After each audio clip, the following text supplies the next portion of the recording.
Fishing is a red herring in post-Brexit trade talks and will be abandoned by the European Union at the 11th hour in a plot to hamstring the UK to its rules, a Conservative MP has warned. Tory MP Andrew Bridgen claimed fishing, which has proved one of the biggest sticking points in negotiations between Britain and Brussels, is a distraction. The Brexiteer warned the EU will drop the issue and instead demand a compromise on the so-called level playing field, aimed at preventing unfair competition by cutting standards or increasing state subsidies. Mr. Bridgen tweeted, "Despite Macron's full rage, the fish issue is a red herring and will be ditched at the last minute. The EU will ask the UK to compromise on what they really want, which is the so-called level playing field. This would hamstring the UK forever with EU regulations. We must not surrender our red lines." Mr. Bridgen's warning comes as face-to-face negotiations between chief negotiators Lord Frost and Michel Barnier are due to continue in London tomorrow.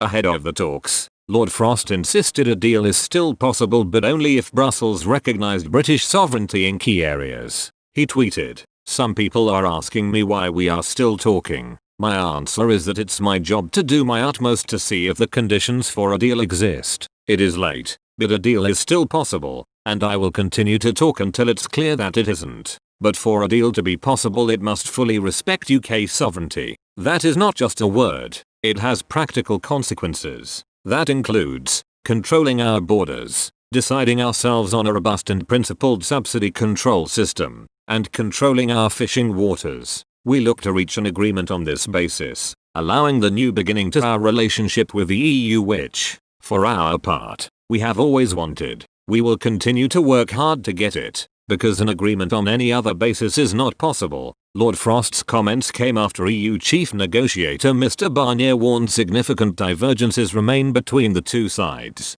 Face-to-face negotiations in Brussels were suspended a week ago after a member of Mr. Barnier's team contracted coronavirus, but the bloc's chief negotiator has now said physical negotiations can resume. Mr. Barnier tweeted on Friday, "In line with Belgian rules, my team and I are no longer in quarantine. Physical negotiations can continue. I am briefing member states and Europe will end today. Same significant divergences persist. Travelling to London this evening to continue talks." David G.H. Frost and team. The transition period ends in just over a month on the 31st of December.